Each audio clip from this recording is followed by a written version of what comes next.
சரி, இன்னைக்கு ரொம்ப அழகான இடத்துல வந்திருக்கோம். 19வது அத்தியாயம் சுகதேவ கோஸ்வாமியின் வருகை. இது முக்கியமா வந்து பாத்தீங்கன்னா, போன அத்தியாயத்துல ஒரு பிராமண சிறுவன் வந்து சாபம் கொடுத்ததுனால அது என்ன பலன் அடைஞ்சாருன்றதை நம்ம படிச்சோம். இப்ப இன்னைக்குள்ள வந்து பாத்தீங்கன்னா சுகதேவ கோஸ்வாமியின் வருகை ரெண்டாவது கேண்டம் போறதுக்கு நாம இதுக்குள்ள அடிச்சுடி இங்கே கொடுக்கலாம் இந்த அத்தியாயத்துல. சரி, நம்ம இது இந்த அத்தியாயத்துக்குள்ள ஒரு 5 ஸ்லோகத்துக்குள்ள சிறப்பு அம்சத்தை நாம வந்து இன்னைக்கு வந்து நம்ம ஆச்சாரிகள் நம்ம என்ன சொன்னாங்கன்னு சொல்லிட்டு ஒரு நம்ம 5 விதமா படிப்போம் இல்லைங்களா. இன்னைக்கு வந்து நாவிற்கு உரிய சிறிய பணி. இப்போ ஒரு பிராமண வந்து பாத்தீங்கன்னா பரிசித்து மகாராஜாக்கு ஒரு பையன் வந்து சாபம் விட்டதுனால எப்படிப்பட்ட ஒரு கலியுகமே மாறுற சூழ்நிலை வந்து பாத்தீங்கன்னா இது பகவானுடைய லீலையா இருக்கலாம். பட் நாவிற்கு நாம எல்லாருக்குமே இப்ப நாவிற்கு ஒரு சிறிய பணி அப்படின்ற தலைப்புல வந்து நம்ம ஆச்சாரிகள் கொடுக்குறாங்க. ஒரு 5 விதமான ஸ்டேட்மெண்ட் கொடுக்குறாங்க. அதாவது இன்று நாம் பேசும் பேச்சுகள் என்ன, நாம பேசுற பேச்சு என்ன, தவளைகளின் பேச்சுகள். தவளைகள் கத்தும் போது பாத்தீங்கன்னா அந்த பாம்பு வந்து போடுற அந்த ஒரு நம்ம பழமொழி இருக்குங்களே, அது மாதிரி தவளைகள் பேச்சு என்ன, பகவான் கிருஷ்ணரை பக்திய பேச்சுகள் செயல்பாடுகள் என்ன அப்படின்ற ஒரு 3 தலைப்புல வந்து ரொம்ப அழகா கொடுத்துறாங்க. நாவுக்கு சிறிய பணி அப்படின்ற தலைப்புல. பிரபுஜி எங்க இது சுகதேவ கோஸ்வாமி 1105 இருக்கு அங்கேயே மாதாஜி. பிரபுஜி என்ன கேக்குறீங்க மாதாஜி? இந்த சாப்டர் வந்து 1105வது பக்கம் போட்டிருக்க சுகதேவ கோஸ்வாமியின் வருகை அங்கேயா பிரபுஜி? ஆமா மாதாஜி, ஆமா மாதாஜி. அங்க வேற ஏதோ இதுல இருக்கு 1200, அதாவது என்னுடைய புக்ல 1271 இருக்கு. இந்த புது புக்ல 1105 பிரபுஜி. 1105 சுகதேவ கோஸ்வாமியின் வருகை. சரி, நம்ம ஆச்சாரிகள் என்ன சொன்னாங்க அப்படின்றத ஒரு சின்ன விளக்கம் பார்க்கலாம். இன்று நாம் பேசும் பேச்சுகள் என்ன, இப்ப நம்ம பாத்தீங்கன்னா நம்ம என்ன பேசுறோம், பேச்சுகள் என்ன அப்படின்றத ஒரு திண்ணத்தலை ஒரு பிரபுஜி இது எங்க இருக்கு பிரபுஜி நீங்க சொல்றது? இது நம்ம ஆச்சாரிகள் வந்து பகவான் கிருஷ்ணரின் நினைவுகள் சொல்லிட்டு ஒரு புக்ல வந்து நம்ம ஆச்சாரிகள் கொடுத்திருக்காங்க. சரி ஓகே பிரபுஜி, எங்களுக்கு இது பார்க்கவும் ஒண்ணும் புரியல. ஓகே, இந்த அத்தியாயத்துக்குள்ள சிறப்பு அம்சம் மாதாஜி இது எனக்கு புரியல, அதனாலதான் நான் கேட்டேன். என்ன திடீர்னு என்னமோ வித்தியாசமா வருது. Okay okay, sorry Prabhuji. இல்ல இருக்கட்டும் மாதாஜி, தெரியாது கேட்கணும் இல்லைங்களா. இப்ப முன்னாடி படிச்சீங்களே, கேள்வியுடையோர் செல்வத்தை விரும்புவோர் பெயரற்றோர் 4 விதமான நல்லோர்கள் எனக்கு மகாத்மா தான் பிரியமானவர்ன்றாரு. மாதாஜி கேட்டான் துயரற்றோர்னா என்னன்னு கேட்டாங்க. யாராவது விளக்கம் கொடுக்க முடியுமா? அதான் சொன்னாங்களா, அதாவது அதனால வரக்கூடிய கஷ்டப்படுறவங்க அவங்க வந்து இறைவன் இடத்துல வேண்டலாம் அப்படின்னு. துயரற்றோர் வந்து பாத்தீங்கன்னா பௌதிகமான செயல்பாடு இல்லாம ஆன்மீகத்துல செய்யறவங்க தான் துயரற்றோர். பௌதிகமான செயல்களை செய்யக்கூடாது. பௌதிகமான செயலை செய்யாம சுத்த சத்துவத்துல கலங்கமற்ற பக்தி அன்னநேய பக்தியில போறாங்க பாத்தீங்களா, அவங்க தான் துயரற்றோர். ஏன்னா பகவான் மேல நம்பிக்கை இருக்கவங்க. பகவான் மேல நம்பிக்கை இருக்கிறவங்க எப்பவுமே வந்து ஆன்மீகத்தை மட்டும் எனி டைம் ஹரே கிருஷ்ணா கிருஷ்ணா கிருஷ்ணா ஹரே ஹரே ஹரே ராம ராம ராம ஹரிஹர அப்படின்னு சொல்லிட்டு இருப்பாங்க. அவங்கதான் துயரற்றோர். பௌதீகத்துல போறவங்க 100% வந்து பாத்தீங்கன்னா அவங்க என்னைக்குமே பிரச்சனை தான். அவங்க துயரோற்றோர் கிடையாது. துயரோற்றோர்னா பகவானுடைய கமலபாதங்கள்ல சரணாகதி அடைகிற பக்தியில யாரு போறாங்களோ அவங்கதான் துயரோற்றோர். அதுதான் பகவான் கேட்பாரு. பகவானை அடையணுங்கிற ஒரு இன்டென்ஷன் உள்ள அந்த பக்தியில இருக்காங்க பாத்தீங்களா, அவங்கதான் வந்து எதை பத்தியும் கவலைப்பட மாட்டாங்க. நீ கல்ல கொடுத்தாலும் மண்ணை கொடுத்தாலும் பொண்ணை கொடுத்தாலும் எதை கொடுத்தாலும் கவலைப்பட மாட்டாங்க. எனக்கு இது தேவையில்லை, எனக்கு பகவான் இருக்காரு, அவ்வளவுதான். இன்னைக்கு கிடைச்சது எனக்கு இது போதும் அப்படின்னு நினைக்கிறான் பாருங்க, அவன் தான் துயரோற்றோர். எதை பத்தி கவலைப்பட. பகவானை அடையணுங்கிற ஒரு ஏக்கம், அதுல ஒரு செல்வத்தை விரும்புவோர் சொல்றது பாத்தீங்கன்னா, செல்வத்தை என்னது எல்லாருமே செல்வத்தை விரும்புவாங்க. ஆனா வந்து பகவானோட ஹரிபக்தியோட செல்வத்தை விரும்புறான் பாத்தீங்களா, எனக்கு இது கொடுத்திருக்காரு பகவான், இது எல்லாம் என்னுடைய பணம் இல்லை, இது பகவானுடையது, இது பகவானுக்கு அர்ப்பணம் பண்ணணும் அப்படின்ற தொண்டுல பண்றான் பாருங்க.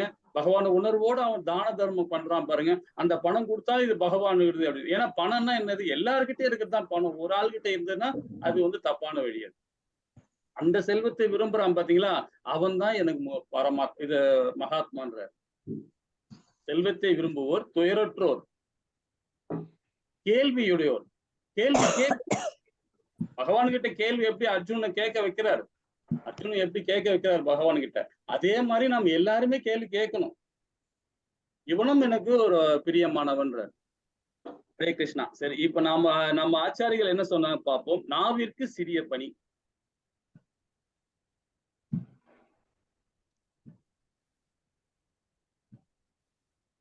அதாவது இன்று நாம பேசும் பேச்சுகள் பாருங்க, நம்ம பேசுற பேச்சுகள் இந்த சமுதாயத்தில் நாவில் பயன்படுத்தி பல்வேறு செயல்களை ஆற்றுகின்றனர். குறிப்பாக நம்முடைய உணர்வுகளை கருத்துக்களையும் வெளிப்படுத்துவதில் நாவினை வைத்து பேசப்படும் பேச்சுகள் மிக முக்கியமாக பங்காற்றுகின்றனர். வரலாற்றை எடுத்து பார்த்தால் பெரிய விஞ்ஞானிகள், அரசியல் தலைவர்கள், போராட்ட வீரர்கள் என அனைவரும் பலதரப்பிலும் நாவினை வைத்து தன்னுடைய கருத்துக்களை வெளிப்படுத்தினர்.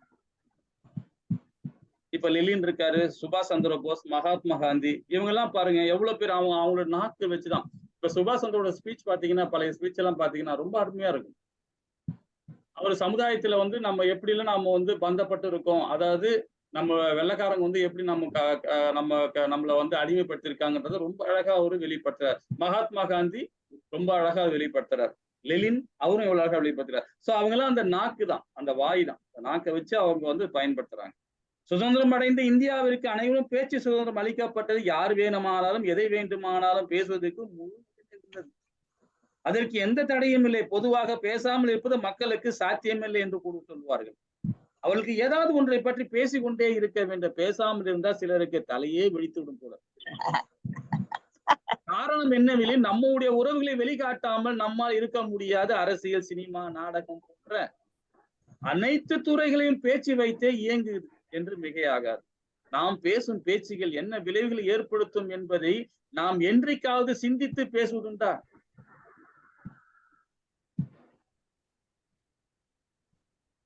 யாவராயும் நாக்காக்க என்ற திருவள்ளுவர் நாவினை பற்றி பேசுகிறார். எதை கட்டுப்படுத்தி விடாலும் நாவினை கட்டுப்படுத்த வேண்டும், இல்லாவிடில் அது சோகத்தை கொடுக்கும். தேர்தல் என்று வந்துவிட்டால் மக்களிடம் உள்ள உற்சாகம் எவ்வாறு பிற கட்சிகளை தாக்கி பேசுவது, திட்டங்களை வெளியிடுவது, பிரச்சாரம் செய்து என ஒவ்வொரு நாளும் அரசியலும் தொண்டர்களும் முழு முனைப்போடு செயல்படுகின்றன. சினிமா துறையில் பேசப்படும் பேச்சுகளோ பெரும்பாலும் வன்முறையை பற்றிய வசனங்களையும் பாலுரை தூண்டும் வசனங்களே உள்ளன. ஒருவருடைய பேச்சை வைத்து அவர் எப்படிப்பட்ட நபர் என்பதை கூறிவிட முடியும். தற்காலத்தின் நாக்கை பயன்படுத்தி அடுத்தவர்களை எவ்வாறு புண்படுத்த முடியும்? திட்டுவது, பொய் பேசுவது, புறம் கூறுவது, சொல்லுவது, சமுதாயத்தை தவறான வழியில் செல்வது போன்ற தேவையற்ற விஷயங்களை மக்களை பேசி வருகின்ற நமது பேச்சுக்கு அனைத்து விளைவுகளையும் நாமே எதிர்கொள்ள ஆக வேண்டும். இன்று நம்முடைய பேச்சினால் நாம் அடுத்தவரை புண்படுத்தினால் நாமும் அதே போல புண்பட வேண்டியது. ரொம்ப அழகா நம்ம யார் சொன்னாலும் ரூப கோசாமி ரொம்ப அழகா சொல்லியிருக்காங்க. வெங்காள மொழியில இது பேசியிருக்காரு. இதை அப்படியே டிரான்ஸ்ஃபர் பண்ணி நம்ம ஆச்சாரிக்கு கொடுத்துருக்காங்க. இதெல்லாம் கொடுத்தது யாருன்னு பாத்தீங்கன்னா, நம்ம சென்னை இஸ்கான்ல உள்ள பானு சுவாமிகள் ஆச்சாரியா இருக்காரு, மேலா கோவில் ஆச்சாரி. அவரு டிரான்ஸ்ஃபர் பண்ணியிருக்காரு. ரொம்ப அழகா. அவரு ஆக்சுவலா நம்ம ஜாப்பனீஸ், அவரு கனடா சிட்டிசன். அவரு இங்க நம்ம சென்னை இஸ்கான்ல ஆச்சாரியா இருக்காரு. ரொம்ப அழகா டிரான்ஸ்ஃபர் பண்றாரு நிறைய. அவரு சமஸ்கிருதத்துல ரொம்ப பிரில்லியன்ட் அவரு.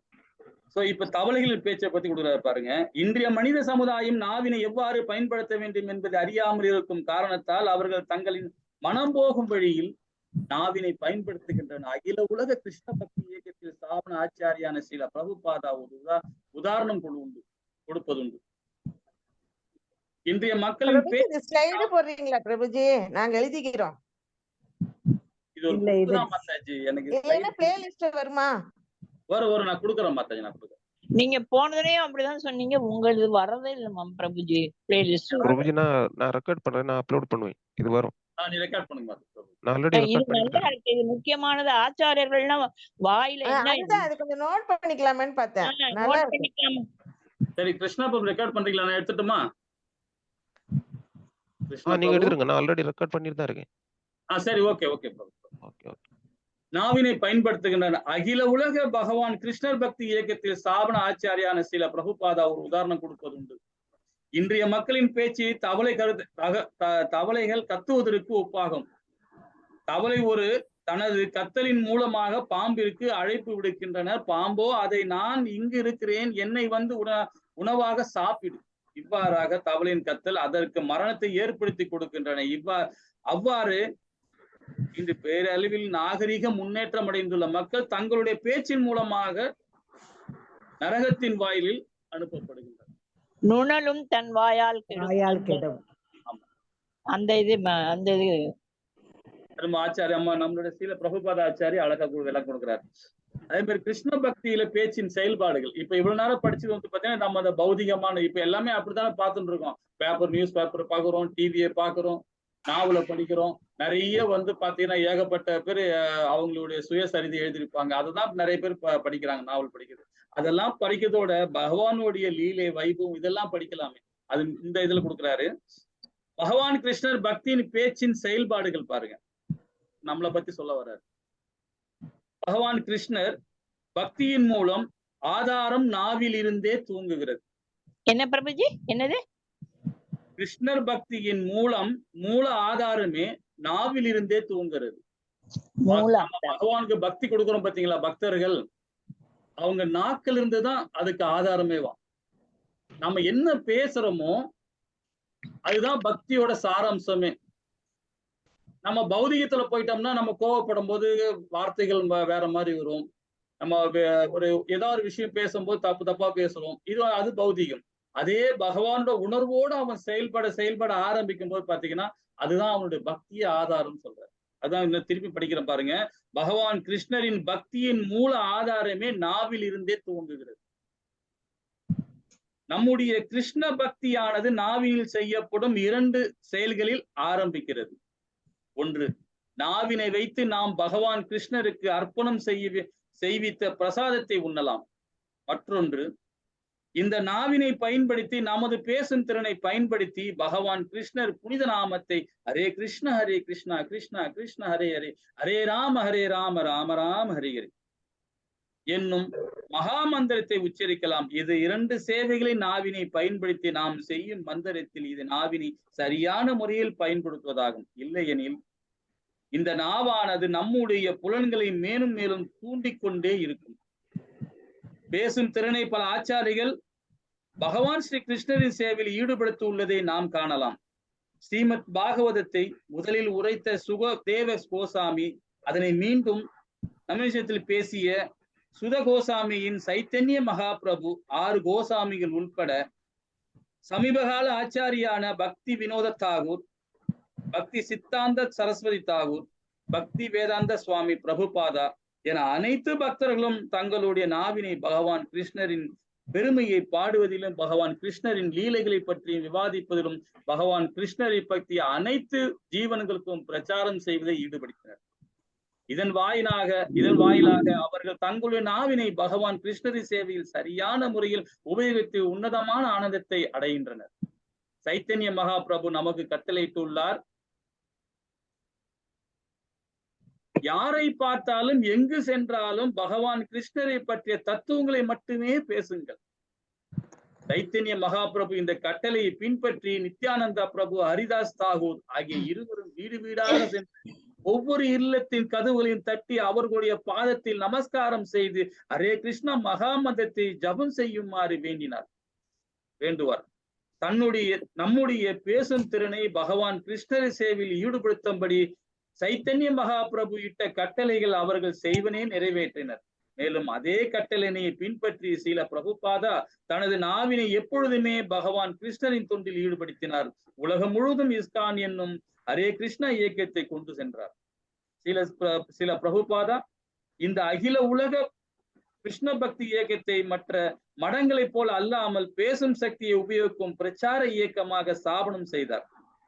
இந்த இயக்கத்தை அதிகாலை வேளையில் நிகழும் மங்கள ஆரத்தி, சூரிய உதயத்திற்கு பின்பும் நிகழும் சிங்கார ஆரத்தி, குரு பூஜை மாலை வேளையில் நிகழும் சந்திய ஆரத்தி, மற்றும் இதர நிகழ்ச்சிகளை கலந்து கொள்பவர் தங்களது நாவினை பகவான் கிருஷ்ண திருநாமத்தை பாடுவதில் செய்வனே உபயோகிக்கின்றனர். மேலும் அவர்கள் பகவத்கீதை, ஸ்ரீமத் பாகவதம் போன்ற சாஸ்திரங்களை படிப்பதிலும் பேசுவதிலும் நாவினை உபயோகிக்கின்றனர். ஸ்ரீமத் பாகவதத்தையும் இஸ்லாமத்தில் உரைத்த சூத கோசாமி தனது நாவினை சிறிய முறையில் பயன்படுத்தினர். பகவான் கிருஷ்ணரை பக்தியை சிரத்துடன் ஏற்பவர்கள் புத்தக விநியோகம், பத்திரிகை அதாவது பகவத் தரிசனம் விநியோகம், பகவான் கிருஷ்ணரின் போதனைகள், மனித சமுதாயத்தை நன்மைக்காக பிரச்சாரம் செய்தல் என பல சேவைகளை சில பிரபுபாதா ஏற்படுத்தி கொடுத்துள்ளார். இவை அனைத்தும் பக்தர்கள் தங்களுடைய நாவினை பகவான் ஸ்ரீ கிருஷ்ணரின் தொண்டில் ஈடுபடுத்த உதவுகிறது. ஒவ்வொரு கிராமத்திலும் நகரத்திலும் தன்னுடைய நாமம் ஒலிக்க வேண்டும் என்று சைத்தன்ய மகாபிரபு கட்டளையிட்டு உள்ளார். பகவான் கிருஷ்ணர் பக்தியை தீவிரமாக பயிற்சி செய்து உலகம் முழுவதும் பிரச்சாரம் செய்வது பணியினை மக்கள் எடுத்துக்கொள்ளும் பொழுது அது ஜீவனுக்கு உண்மையான ஆனந்தத்தை வழங்குவதோடு மீண்டும் இந்த ஜனன மரண சூழ்ச்சியிலிருந்து காப்பாற்றுகின்றது. பாரதத்தில் பிறக்கும் நல்ல வாய்ப்பை பெற்ற அனைவருமே இந்த கிருஷ்ண பக்தியில் தீவிரமாக பயிற்சி செய்து உலகம் முழுவதும் உள்ள கட்டுண்ட ஜீவன்களை விடுவிக்க வேண்டும். இதுவே சைத்தன்ய மகாபிரபுவின் விருப்பம். அப்பொழுது நம்முடைய நாவினை நாம் முறையாக பயன்படுத்த இயலும்.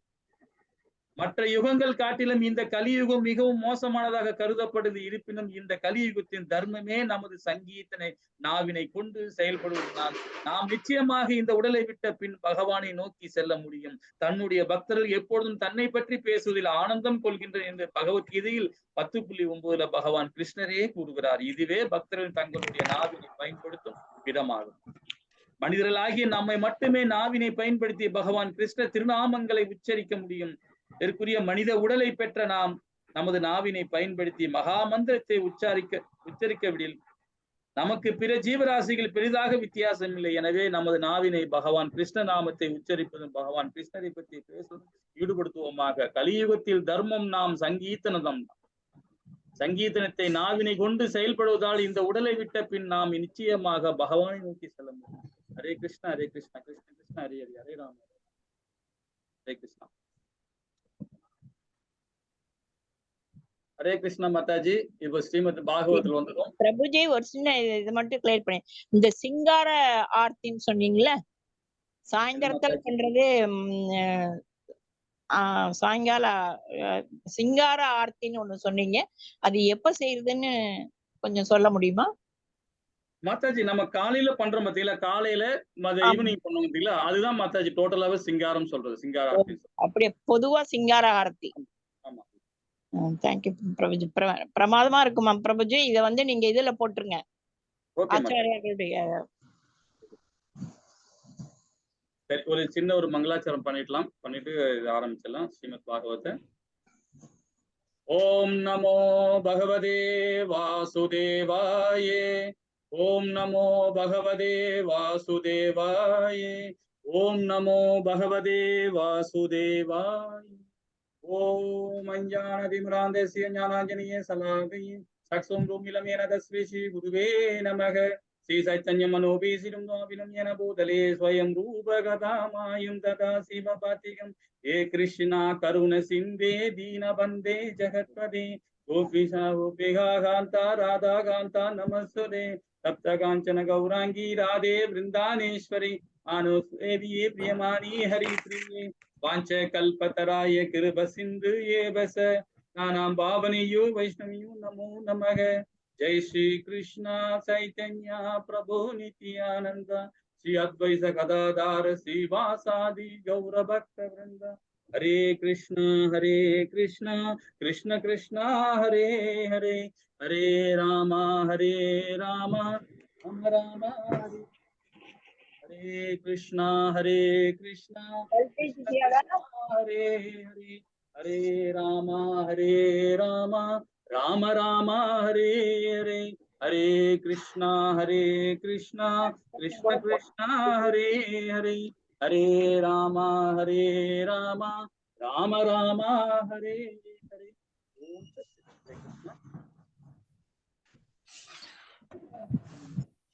இப்ப நாம பாக்குறது 9வது அத்தியாயம் பாக்குறோம். சுகதேவ கோசாமியின் வருகை. ஹரே கிருஷ்ணா. ஹரே கிருஷ்ணா பிரபுஜி. ஹரே கிருஷ்ணா. ஃபர்ஸ்ட் ஸ்லோகம் யார் படிக்கிறீங்க? படிங்க.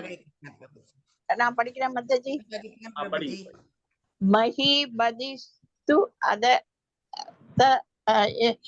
மொழிபெயர்ப்பு ஸ்ரீ சூத கோஸ்வாமி கூறினார், வீடு திரும்பும் பொழுது குற்றமற்றவரும் சக்தி வாய்ந்தவருமான பிராமணருக்கு எதிராக தாம் வெறுக்கத்தக்க அநாகரிகமான செயலை செய்துவிட்டதை உணர்ந்த அரசர் இதை எண்ணி வருந்தினார். பொருளுரை: குற்றமற்ற பிராமணருக்கு தாம் இழைத்த தீங்கை எண்ணி அரசர் வருத்தப்பட்டார். அரசரை போன்ற ஒரு நல்ல மனிதர் தவறை எண்ணி வருந்துவது இயற்கைதான். இவ்வாறு வருத்தப்படும் பக்தர் ஒருவர் தற்செயலாக செய்துவிட்ட எல்லா பாவங்களிலிருந்தும் விடுவிக்கப்படுகிறார். பக்தர்கள் இயற்கையாகவே குற்றமற்றவர்களாக உள்ளனர். தற்செயலாக செய்துவிட்ட பாவங்களுக்காக பக்தர் ஒருவர் மிகவும் வருந்துவதால் பகவானின் கருணையால் எல்லா பாவங்களும் நெருப்பிலிட்ட பஞ்சு போல் பொசுங்கி விடுகின்றன. ஹரே கிருஷ்ணா பிரபுஜி. ஹரே கிருஷ்ணா மாதாஜி. தேங்க்யூ. ஹரே கிருஷ்ணா. இப்ப பாத்தீங்கன்னா இந்த இடத்துல இந்த ஸ்லோகத்துல இப்ப மாதாஜி வந்து மொழிபெயர்ப்பு படிச்சாங்க, பொருளுரை படிச்சாங்க. இதுல என்ன விளக்கம் உங்களுக்கு புரியுது? என்ன மாதிரி புரிதல் இருக்கு உங்களுக்கு? ஏதாவது சொல்ல முடியுமா? இப்ப பொருளுரையில படிச்சாங்க மாதாஜி. அவர் வருத்தப்பட்டார் தான். நம்ம இந்த மாதிரி தப்பு என்ன சொல்றாங்கன்னா, அரசர் வந்து அந்த மாலை போட்டார் இல்லையா, அவர் இறந்த பாம்போட மாலையை வந்து அவர் அந்த முனிவர் மேல போட்டாரு. ஆனா அவர் எந்த குற்றமுமே செய்யல அந்த முனிவர். அப்ப போடாதப்ப இவர் அனாவசியமா அந்த மாலையை போட்டாருங்கிறதுக்காக இது மாதிரி அவரை பத்தி நம்மள கவனிக்கலையேன்னு சொல்லிட்டு தானே இவர் போட்டாரு மாலைய. அரசன் வந்திருக்கேன், எனக்கு தகுந்த மரியாதை கொடுக்கலன்ட்டு. ஏன்னா அவர் வந்து தவத்துல இருக்காரு, அவருக்கு ஒன்றும் தெரியாது. அதனால அவர் எந்த குற்றமும் அந்த குற்றமற்ற மாணவருக்கு இவர் வந்து அந்த மாலையை போட்டதை நினைச்சு அவர் வருத்தப்படுறாரு. ஒரு நல்ல வருத்தப்பட்டுட்டா அவருக்கு தண்டனை கிடையாது. அதாவது அத நம்ம ஒரு தவறு செய்தோம் என்றால் அந்த தவறை எண்ணி நாம் வருந்தினோம் என்றால் அதற்கான அந்த இது கிடைக்காம நமக்கு புண்ணியம் கிடைக்கும். தவறு செய்தோம்னா அதை நம்ம வந்து கண்டிப்பா அதை வருந்தி உணர்ந்து நம்ம இது பண்ணும் பொழுது, பக்தி செய்யும் பொழுது பகவான் நமக்கு சரணடைவதற்கான ஒரு வாய்ப்பை கொடுப்பார்னு சொல்றாங்க. ஹரே கிருஷ்ணா மாதாஜி. இப்ப நீங்க கடைசியா சொன்னீங்க பாத்தீங்களா, அதுதான் பாயிண்ட் மாதாஜி. இந்த ஸ்லோகத்தோட யாரா இருந்தாலுமே சரிங்க, யாரா இருந்தாலும் சரி, பௌதிகத்துல இருந்தாலும் சரி, ஆன்மீகத்துல இருந்தாலும் சரி, ஆன்மீகத்துல நாம தவறு செய்யறோம்னா அது தற்செயலா செய்யற தவறு. அது பகவான் அந்த பாவத்தை அவர் ஏத்துக்கிறார். அவரே நம்ம ஸ்ரீமத் பகவத்கீதையில அந்த விஞ்ஞானத்துல பகவானே நமக்கு கொடுத்துருக்காரு இல்லைங்களா? பகவானோட உணர்வோட நாம மையப்படுத்தி செய்யற செயல் செய்யும் போது அந்த பாவத்தை நான் ஏத்துக்கிறேன் அர்ஜுனா, நீ போர் பண்ண அப்படின்ற அந்த பாவத்தை நான் ஏத்துக்கிறேன். அதே மாதிரி நாம ஏதோ ஒரு வகையில தவறு பண்ணிட்டோம்னா அந்த தவறுக்கான தண்டனையை நாம இந்த வாழ்நாள்லயே அனுபவிக்கணும். அந்த அனுபவிக்காம போனோம்னா நமக்கு அதை விட பெரிய குற்றம் ஆகும். அதுதான் இந்த ஸ்லோகத்தோட சாரம்சமே அதுதான். தப்பு பண்ணிட்டோம், அந்த தப்பு நாம தெரிஞ்சுக்கிட்ட பிறகு அதை கண்டிப்பா அந்த தண்டனை நம்ம ஏத்துக்கணும். ஏதாவது வகையில அந்த தண்டனை ஏத்துக்கணும். ஏத்துக்காம நம்ம எஸ்கேப் ஆகணும்னா கண்டிப்பா இதோட அது வந்து நம்ம அதே ஸ்ரீமத் பகவத்கீதையில சொல்லியிருக்கல, பகவான் ஒரு விதையை வச்சோம்னா அது எவ்வளவு கனி கொடுக்கும் பாருங்க. அந்த மாதிரி ஒரு பாவத்தை பண்ணோம்னா அந்த பல பாவம் வந்து நம்ம சேரும். இந்த பாவத்தின் பலனை அனுபவிச்சுட்டுதான் அனுபவிச்சே ஆகணும். அதனால நாம தெரிஞ்சோ தெரியாமலோ செஞ்சுட்டோம்னா அந்த பாவத்தை நம்ம இந்த வாழ்நாளே அனுபவிக்கணும் தான் இதுல சொல்லியிருக்காரு. அழகா இதுல வந்து நம்ம பிரபுபாதா கொடுத்திருக்காரு பாருங்க. அது பகவானுடைய கருணை இருந்தா, அவருடைய பக்தி தொண்டுல ஈடுபட்டா அது கூட நெருப்பிலிட்ட பஞ்சு போல அந்த குற்றங்கள் பகவான் சொல்றாரு, அந்த பாவத்தை நான் ஏத்துக்கிறேன்றாரு. என்னோட உணர்வோடு செய்யப்படுற பாவத்தை நான் ஏத்துக்கிறேன்றாரு. இப்ப எதுக்காக நம்ம பிரசாதம் சாப்பிடுறோம்? பகவானுடைய பிரசாதம் எதுக்கு சாப்பிடுறோம்? குற்றம் செய்யறப்போ பகவான் உணர்வோட அவரு செஞ்சிருக்க மாட்டாரு, தெரியாம தான் தூக்கி போட்டாரு பாம்ப இல்லையா? அதாவது ஒரு ஆத்திரத்துல தனி தாகத்துல இப்படி இருக்கும் கொடுக்கலையே அப்படிங்கிற இதுல அப்போ பகவான் உணர்வு, ஐயோ இப்படி செஞ்சுட்டேன்ட்டு அவரை பின்னாடி வந்து ஃபீல் பண்றப்போ செஞ்ச தப்புக்குரிய தண்டனையை இந்த பிறவியிலேயே நம்ம அனுபவிச்சிடணும் அப்படின்ட்டு எல்லாத்தையும் விட்டுட்டு வந்து அவர் பாகவதம் கேட்க ஆரம்பிச்சாரு. எப்படி 7 நாளையில நம்ம பகவான் அறிஞ்சு இந்த பாவ விளைவுகள்ல இருந்து விடுபடலாம் அப்படிங்கிறதுக்கு. பிரபுஜி, ஹரே கிருஷ்ணா பிரபு. ஹரே கிருஷ்ணா. இனிமே அவரு ராஜாவா இருக்க முடியாது, அந்த சூழ்நிலை தான் பகவானுடைய ஏற்பாடு. அதெல்லாம் வந்து அவர் வந்து வெளியே போக சொன்னவர். அவர் வந்து தவறு பண்றாருன்னா அது காரணமே வந்து அவர் இனிமே இருக்க முடியாது சூழ்நிலை. கலியுகம் பிறக்க போகுதுன்றது முக்கியமான ஒரு கருத்து எனக்கு தெரிஞ்சு சொல்றேன். ஹரே கிருஷ்ணா, ஹரே கிருஷ்ணா, ஹரே கிருஷ்ணா பிரபு, ஹரே கிருஷ்ணா. இப்ப 2வது ஸ்லோகம் படிக்கலாமா? ஹரே கிருஷ்ணா. பகவானின் கட்டளைகளை மீறியதால் விரைவில் சில கஷ்டங்களை நான் எதிர்நோக்க வேண்டி இருக்கும் என்பதில் சந்தேகமில்லை. அத்துன்பம் இப்பொழுதே வர வேண்டும் என்று நான் விரும்புகிறேன். இதனால் நான் பாவத்திலிருந்து விடுபடக்கூடும் என்பதுடன் இத்தகைய ஒரு குற்றத்தை மீண்டும் செய்துவிடாமல் என்னை பாதுகாத்துக் கொள்ளவும் கூடும். பொருளுரை: பிராமணர்களுக்கும் பக்தர்களுக்கும் பசுக்களுக்கும் எல்லா பாதுகாப்பையும் அளிக்க வேண்டும் என்று பகவான் கட்டளையிடுகிறார். பிராமணர்களுக்கும் பசுக்களுக்கும் நன்மை செய்வதில் கோ பிராமண ஹிதாயச்ச பகவானே நேரடியாக ஈடுபட்டுள்ளார். இதை பரீட்சித்து மகாராஜன் நன்கறிவார். இவ்வாறாக சக்தி வாய்ந்த ஒரு பிராமணரை அவமதித்தது பகவானின் சட்டப்படி நிச்சயமாக தண்டனைக்கு உரியதுதான் என்று முடிவுக்கு வந்த அரசர் விரைவில் பேராபத்து தன்னை தேடி வரப்போகிறது என்று எதிர்பார்த்தார். எனவே நிகழப்போகும் ஆபத்து தன் குடும்பத்தை பாதித்து விடாமல் தன்னை மட்டும் பாதிக்கட்டும் என்று விரும்பினார். ஒருவரின் கெட்ட நடத்தை அவரது குடும்ப அங்கத்தினர்களையும் பாதித்து விடுகிறது. எனவேதான் தனக்கு மட்டும் ஆபத்து வரட்டும் என்று அரசர் விரும்பினார். செய்த தவறுக்காக இப்பொழுது துன்புறுவதால் எதிர்கால பாவங்களை தடுத்து கொள்ள இயலும். அதே சமயம் அவர் செய்த பாவம் துடைக்கப்பட்டுவிடும் என்பதால் அவரது வம்சத்தினர் அதற்காக துன்புற வேண்டி இருக்காது. பொறுப்புள்ள ஒரு பக்தரின் சிந்தனை இப்படித்தான் இருக்கும். பகவானுக்கு ஒரு பக்தர் செய்யும் தொண்டின் பலன்களில் அவரது குடும்ப அங்கத்தினர்களுக்கும் பங்கு உண்டு. பிரகலாத மகாராஜன் தமது சொந்த பக்தி தொண்டினால் தன் அசுர தந்தையையும் காப்பாற்றினார். குடும்பத்தில் பக்தனாக உள்ள ஒரு மகன் குடும்பத்திற்கு கிடைத்த சிறந்த வரப்பிரசாதம் ஆவான். ஹரே கிருஷ்ணா பிரபுஜி. ஹரே கிருஷ்ணா மாதாஜி. இப்போ இதோட சாராம்சத்துல யாரா இப்ப நீங்க மாதாஜி அழகா படிச்சாங்க இல்லைங்களா இந்த பொருள் உரையில, இதுல என்ன ஒரு முக்கியமான பாயிண்ட், இதுல ஒரே பாயிண்ட் தான் இருக்குல்ல, அது என்ன? இப்ப இந்த கலியுகத்துக்கு சிறந்தது அது. ஹரே பிரபுஜி, கிருஷ்ணா இப்ப நம்ம வந்து தப்பு பண்ணதை உணர்ந்துட்டு அதுக்கு இது தண்டனை நம்ம குடும்ப அங்கத்தினர்களுக்கும் அது வந்து சேரும், நம்ம செஞ்ச புண்ணியம். அதாட்டம் அவர் வந்து பிரகலாத மகாராஜா வந்து பக்தி தொண்டினால அசுர தந்தையும் காப்பாற்றினார் அவரு. அதனால குடும்பத்துல பக்தனாக உள்ள ஒரு மகன் குடும்பத்திற்கு கிடைத்த சிறந்த வரப்பிரசாதம் இதுல வருது. இதுதான் முக்கியமா.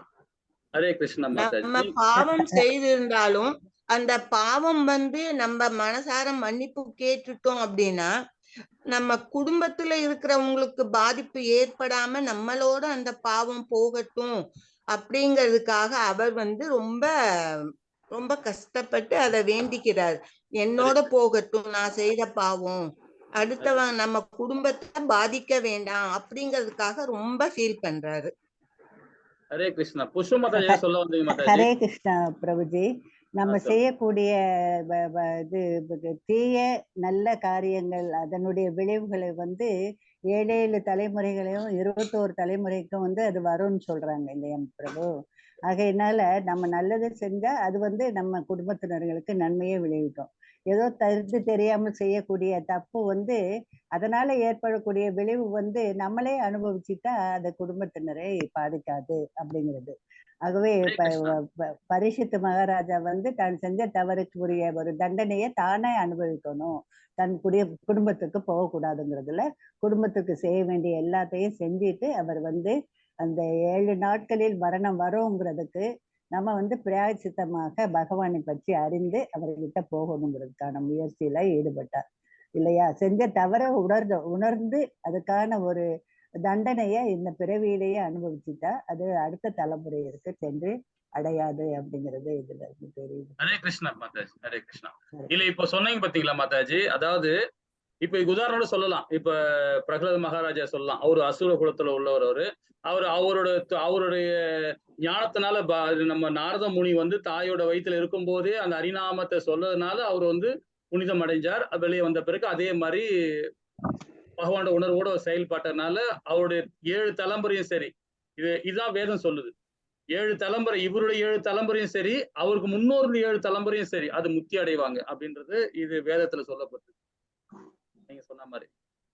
இதுல இன்னொன்னு பாத்தீங்கன்னா, ஒரு இடத்துல வேதத்துல என்ன சொல்லப்படுனா, அவங்கவங்க செய்யற பாவத்தை அவங்கவங்க தான் அனுபவிச்சாகணும் அப்படின்றது ஒரு இது. இப்ப நான் தன்னுடைய மனைவியோ, தன்னுடைய பேரனோ, பிள்ளையோ யாரு செஞ்சாலும் சரி தப்ப வந்து அவங்க தான் அனுபவிச்சாகணும் வேதம் ஒரு இடத்துல சொல்லுது. ஆனா இந்த இடத்துல பாருங்க, இது ஒரு சாராம்சம் என்னன்னு பாத்தீங்கன்னா, இப்ப நாம தப்பு பண்ணிட்டா நம்ம குடும்பத்தையே பாதிக்கும். நம்ம குடும்பத்தை மாத்திரம் இல்ல, நம்ம ஊரையே பாதிக்கும். நம்ம ஊரை மட்டும் இல்ல, நம்ம சமுதாயத்தை மாத்திரம் இல்ல, இந்த உலகத்தையே பாதிக்கும் அது.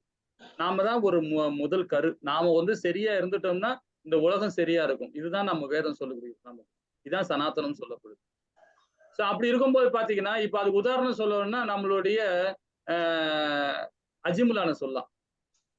அஜிமுலான் பாத்தீங்கன்னா, அஜிமுலான் என்ன பண்ணாரு பாருங்க, நல்ல ஒரு பிராமண குலத்துல பிறந்தவர் தான். ஒரு வேசியை பார்த்துட்டார். வேசியை பார்த்த பிறகு தவறான ஒரு அந்த நிலைமையில அதை பார்த்தோன்னா அந்த வேசிக்கிட்டே அவர் போனதுனால என்ன ஆச்சு பாருங்க, அவருடைய வாழ்க்கையே சீராச்சு. வேசிக்கிட்ட என்ன என்ன சிறப்பு அம்சம் இருக்கும், அவங்ககிட்ட என்ன மாதிரி இருக்கும், குணாதிசைகள் இருக்கும், தப்பான குணாதிசயம் தான் இருக்கும் இல்லைங்களா. அதனால அந்த அவகிட்ட ஒரு தாம்பத்திய வாழ்க்கை வச்சுக்கிட்டாரு, அங்க போய் உறவாடுறாரு. அப்போ அந்த குவாலிட்டி தான் இந்த இவருக்கும் வரும் அஜிம்லானுக்கு. அதனால அவர் ரொம்ப கெட்டு போனார். அதே மாதிரி நம்ம வீட்டுல இப்ப நாம வந்து ஒழுக்கமா இருந்தோம்னா நம்ம குடும்பம் கரெக்டா இருக்கும். நாம தவறான வழியில போக ஆரம்பிச்சோம்னு வச்சுங்களேன், நாம கண்டிப்பா நம்ம குடும்பத்துக்கும் அது பாதிப்பு உண்டாகும். இப்ப இன்னொரு உதாரணம் சொல்ல போலாம். இப்ப வந்து பீஷ்மர் எப்படிப்பட்ட ஆள், துரோணாச்சாரியர் எப்படிப்பட்டவர், சல்லியன் எப்படிப்பட்ட ஆள், சகுனி விட்டுருங்க, சல்லியன் எப்படிப்பட்ட ஆளு, கிருபாச்சாரியர் என்ன மாதிரி யாரு, இவங்க எல்லாம் பாருங்க பெரிய மகான்கள்.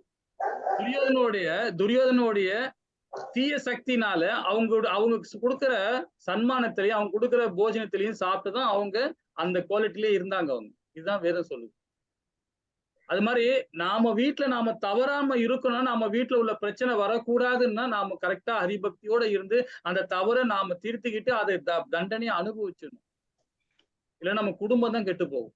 நாம ஒழுக்கமா நம்ம இருந்தோம்னா கண்டிப்பாக 7 தலைமுறை, நமக்கு பிறகு 7 தலைமுறை, நமக்கு முன்னாடி இருந்த 7 தலைமுறை இருந்த முன்னோர்கள், முப்பாட்டனார்கள் எல்லாமே முக்தி அடைவாங்க. ஹரே கிருஷ்ணா. இதுதான் நம்மளுடைய சாராம்சமா இந்த ஸ்லோகம் மூலமா எடுத்துக்கலாம். ஹரே கிருஷ்ணா மாதாஜி, பிரபுஜி. ஹரே கிருஷ்ணா. இந்த பாவ செயல்கள் புண்ணிய செயல்கள் சொல்லும்போது, ஹரே கிருஷ்ணா, சொல்லுங்க பிரபு, சொல்லுங்க பிரபு. இப்போ கணவன் மனைவி இருக்காங்கன்னா, மனைவி வந்து நல்லது செஞ்சா அவங்களுக்கு தான் சேருது, கெட்டது செஞ்சா கணவருக்கு சேருதுன்னு சொல்றாங்க. கணவன் நல்லது செய்யும் போது மனைவிக்கு போய் சேருதுன்றாங்க, கெட்டது இவர்கிட்டே நிக்குதுன்றாங்க. அது எப்படி? அதெல்லாம் சேராது மாதாஜி பிரபு, எதுவும் சேராது. இப்ப நான் சொன்னேன் பாத்தீங்களா, அதுதான் அஜிம்லான் ஸ்டோரி சொன்னேன் நான்.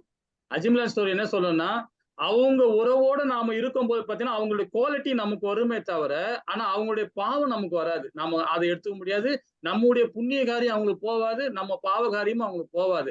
நம்ம பாவகாரியமான குவாலிட்டி நம்ம இருந்தோம்னா அந்த குவாலிட்டி அவங்க கிட்ட போகும், கண்டிப்பா 100% போகும். அதுதான் சொல்ல முடியும். இப்ப நாம வந்து பசிச்சா நாம தான் சாப்பிட முடியும். ஒய்ஃபோ இல்ல பிள்ளைகளை சாப்பிட்டா பசி ஆறாது இல்லைங்களா. இதுதான் வேதம், இதுதான் வேதம் சொல்லுது.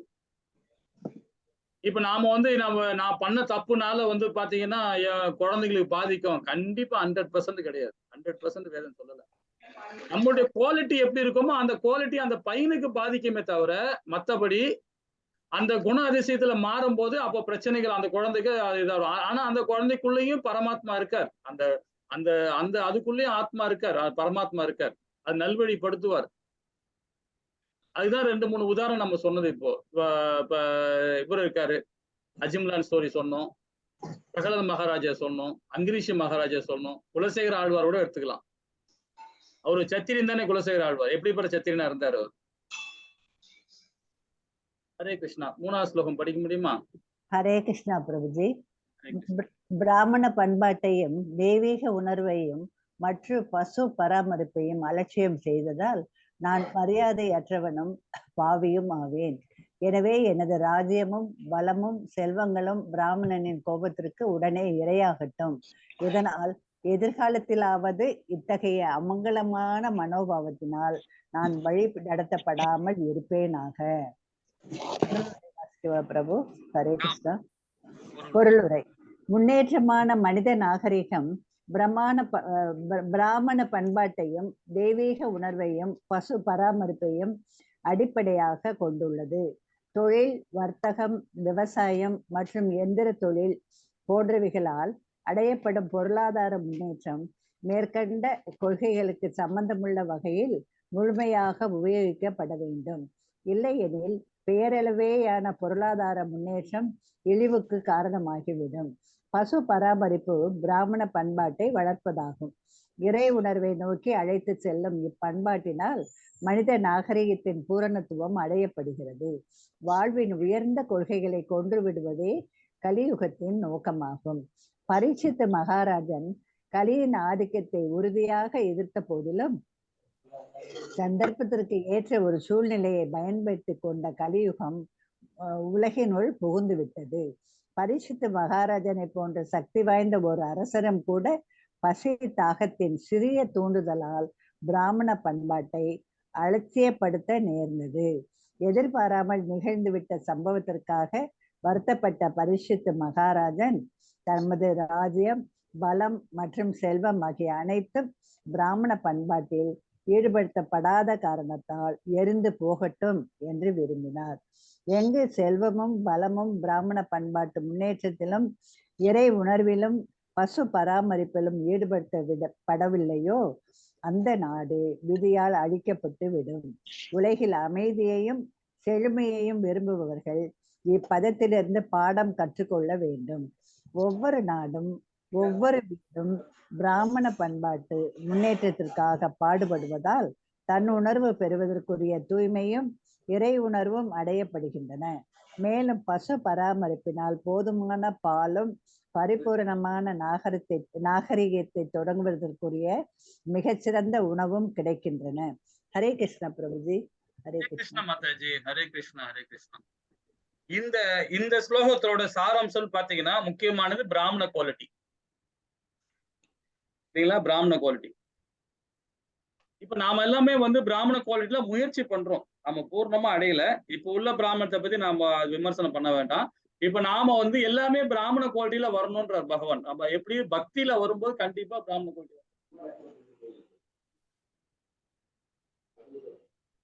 இப்ப பிராமண குவாலிட்டிக்கு ஏதாவது சிறப்பம்சம் ஏதாவது சொல்ல முடியுமா மாதாஜி பிரபு? மாதாஜி அவங்க பிற்காலத்துக்காக எதையும் சேர்த்து வச்சுக்க மாட்டாங்க. First quality. ஹரே கிருஷ்ணா. அப்புறம் தான் படித்தத சீடர்களை ஏற்படுத்தி அவங்களுக்கு அந்த வேதங்கள், உபநிஷத்துக்கள் இதெல்லாம் சொல்லி கொடுப்பாங்க. அப்புறம் எளிமையான அன்னன்னைக்கு நமக்கு கிடைச்சா போதும், கிடைச்சா சாப்பிடுவோம், இல்லைன்னா பட்டினி இருப்போம் அப்படின்ற ஒரு எக்ஸ்ட்ரீம் எல்லையில இருப்பாங்க. பிற்காலத்துக்காக அவங்க சேர்த்து வைக்கணும் அப்படின்னு ஆசைப்பட மாட்டாங்க. இந்த சிம்பிளான குவாலிட்டிஸ் எல்லாம் அவங்க கிட்ட இருக்கும், நிறைய இருக்கும். பிரபுஜி இவங்க யாகம் பண்றாங்க, எல்லாம் பண்றாங்க. அதாவது உலக மக்கள் எல்லாரும் நல்லா இருக்கணும் அந்த வேள்விகள் எல்லாம் பண்றாங்க. பிராமின்ஸ் தான் பண்ணி நம்ம எல்லாம் நல்லா இருக்கணும்னு அவங்க பண்றாங்க. தனக்காக எதுவும் சேர்த்து வச்சுக்காம மாதாஜி சொன்னபடி அன்னன்னைக்கு மாத்திரம் சாப்பிட்டுட்டு நமக்காக எல்லாத்தையும் செய்யறாங்க அவங்க. இது ஒரு குவாலிட்டி மாதாஜி. பிரபுஜி உலக நன்மைக்காக பாடுபடுவாங்க. உலக நன்மைக்காக சமஸ்த சுயினோ பவந்து. அதுதான் அவங்களுடைய எளிமை, தூய்மை, வாய்மை முக்கியமான. விட்டு வெளியே போக கூடாது. ஹரே கிருஷ்ணா. ஹரே கிருஷ்ணா. ஹரே கிருஷ்ணா. ஆமா. இப்போ நாம எல்லாருமே நிறைய சொன்னோம். இப்ப நாமெல்லாம் பிராமணரா இல்ல எப்படி? நம்ம என்ன மாதிரி நமக்கும் பிராமின்ஸ் குவாலிட்டி அதான் உலகத்துக்காக நம்ம பாடுபடுறோம். அவங்களுக்காக நம்ம பிரார்த்தனை பண்றோம், ஜபிக்கிறோம், எல்லாம் நம்மளும் செய்யறோம் பிரபுஜி. ஹரே கிருஷ்ணா. ஹரே கிருஷ்ணா. அதான் ஸ்ரீமத் பாகவத்ல பகவத்கீதையில பகவான் ரொம்ப அழகா சொல்றாரு. பகவத் விஞ்ஞானத்துல அதாவது பாத்தீங்கன்னா சத்துவ குணத்தை குறைஞ்சபட்சம் 6வது அத்தியாயத்திலயும் சரி, 9லயும் சரி, 11லயும் சொல்றாரு. 11ல கூட அழகா சொல்றாரு, 16ல கூட சொல்லியிருக்காரு பகவான். என்ன சொல்றாரு பாத்தீங்கன்னா, குறைஞ்சபட்சம் சத்துவ குணத்திலேயே செயல்படுகின்றார். அப்போ சத்துவ குணத்தில் செயல்படும் போது ஒரு பிராமண குவாலிட்டி கண்டிப்பா 100% வரும். கிருஷ்ண உணர்வுல இருக்கிறவங்க எல்லாரும் இருக்கு பிரபுஜி. நாம அதாவது நாம என்ன மாதிரி செயல்படுறோமோ அதுதான் நம்ம வரணும்னு சொல்லிட்டு பகவத்கீதையில சொல்லியிருக்காங்க இல்லைங்களா? அதான உண்மை. ஏத்துக்கிறீங்களா? நாம கரெக்ட் என்ன கரெக்ட் செய்யறோமோ அதுதான் வரணும்.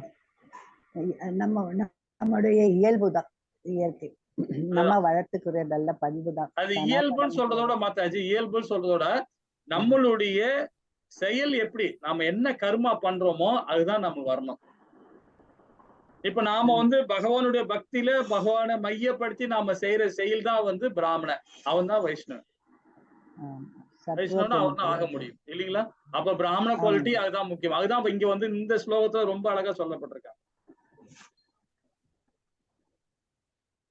எங்கு செல்வமும் பலமும் பிராமண பண்பாடு முன்னேற்றத்திலும் இணையுணர்வையும் அது பசு பராமரிப்பு ஈடுபடுத்தப்படவில்லையோ அந்த நாடு வீட்டில் அழிக்கப்பட்டு விடும் தொட்டு இங்க பொருளூர்ல ஸ்ரீல பிரபுபாதா ரொம்ப அழகா விளக்கம். நாம பிராமண குவாலிட்டினா என்னது? பகவானுடைய உணர்வோட நம்ம செயல்படுறோம், பகவானுக்கு தொண்டு பண்றோம். ரெண்டாவது நம்ம சமுதாயத்துக்கு நம்மளால முடிஞ்ச வரைக்கும் இந்த ஸ்ரீமத் பகவத்கீதையும் ஸ்ரீமத் பாகவத்தையும் உபதேசம் பண்ணணும், இல்ல புக்கை வாங்கி நம்ம யாருக்கா விநியோகம் பண்ணணும். இது வைஷ்ணவ பண்பாடு, அழகா சொல்லியிருக்காங்க. ஹரே கிருஷ்ணா. இப்ப 4வது ஸ்லோகத்துல என்ன சொல்றாங்க பாப்போம். அரசர் இப்படி வருகிற கொண்டிருக்கும் பொழுது முனிபுத்திரனுடைய சாபத்தின்படி சர்பராஜனின் கடியால் விளைய போகும் தமது திடீர் மரணத்தை பற்றிய செய்தியை அரசர் பெற்றார். தாம் உலகை துறந்து விடுவதற்கு இதுவே காரணமாக இருக்க போகிறது என்பதால் இந்த நற்செய்தியை அரசர் வரவேற்றார். பொருளுரை: உண்மையான ஆனந்தம் ஆன்மீக வாழ்வினால் அல்லது பிறப்பு சக்கரத்தை நிறுத்தி விடுவதால் அடையப்படுகிறது. பரமபதத்தை அடைவதால் மட்டுமே ஒருவரால் பிறவி சக்கரத்தை நிறுத்த இயலும். ஜட உலகில் மிக உயர்ந்த பிரம்மலோகத்தையே அடைந்தாலும் பிறவி சக்கரத்திலிருந்து ஒருவரால் விடுபட முடியாது. எனினும் பூரணத்துவம் பெறும் வழியை நாம் ஏற்றுக்கொள்வது இல்லை. பூரணத்துவம் பெறும் வழி ஒருவரை எல்லா பௌதீக பற்றிலிருந்தும் விடுவிப்பதால் அவர் ஆன்மீக உலகில் நுழையும் தகுதியை பெறுகிறார். எனவே செல்வந்தர்களை விட ஏழ்மையில் உழல்பவர்கள் முக்திக்கு சிறந்த மாணவர்களாக உள்ளனர். பரீட்சித்து மகாராஜன் பகவானின் சிறந்த பக்தராகவும் ஆன்மீக உலகில் நுழைவதற்கு தகுதியுள்ள மாணவராக இருந்தார். அப்படி இருந்தும் ஆன்மீக உலகில் பகவானின் ஒரு சகாவாக இருக்கும் பூரணத்துவம் நிலையை அடைவதற்கு உலக பேரரசர் என்ற பதவி தடையாக இருந்தது. அரசர் ஒரு பகவத் பக்தர் என்பதால் பிராமண சிறுவனின் சாபம் முறையற்றது என்றாலும் அதுவும் தமக்கு கிடைத்த ஓர் ஆசீர்வாதமே என்பதை அவரால் புரிந்து கொள்ள முடிந்தது. ஏனெனில் சமூக மற்றும் அரசியலை பற்றிய பௌதீக விவகாரங்களின் துறவுக்கு அது காரணமாக அமைந்தது.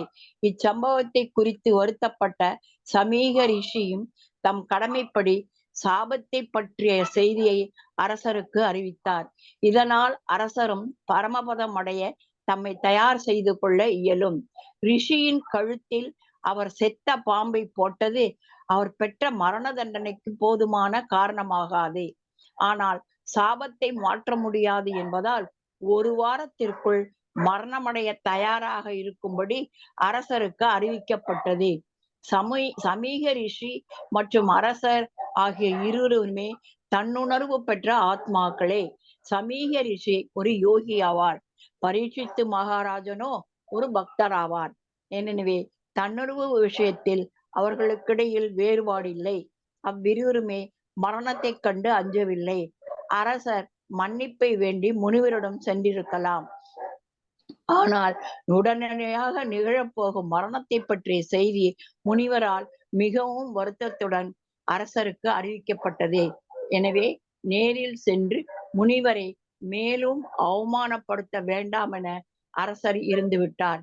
இவ்வாறு சபித்துவிட்ட மரணத்திற்கு தம்மை தயார் செய்து கொள்ளவும் பரமபதத்தை அடையும் வழியை கண்டறியவும் அரசர் முடிவு செய்தார்.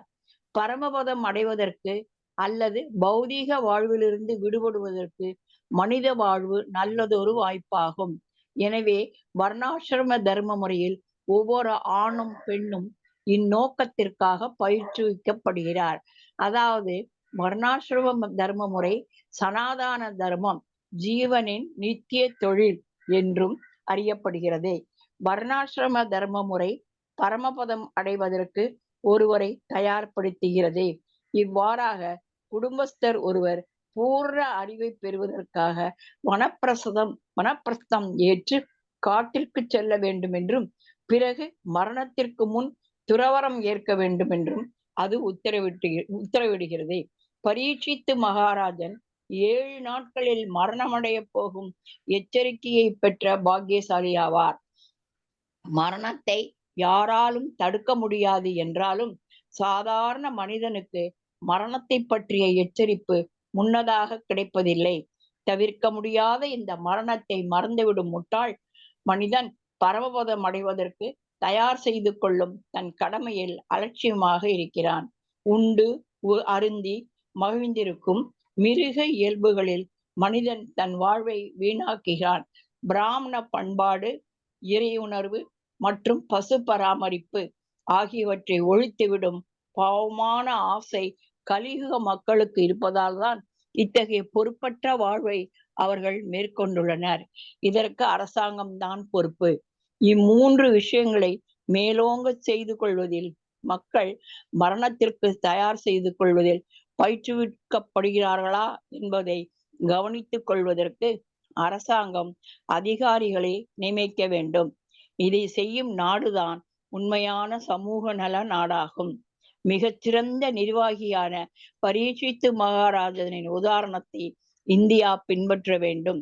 மனித வாழ்வின் நோக்கமான ஆன்மீக உலகை பற்றி ஒன்றும் அறிந்திராத பௌதீக நோக்கமுடைய பிற நாடுகளை இந்தியா பின்பற்றக்கூடாது.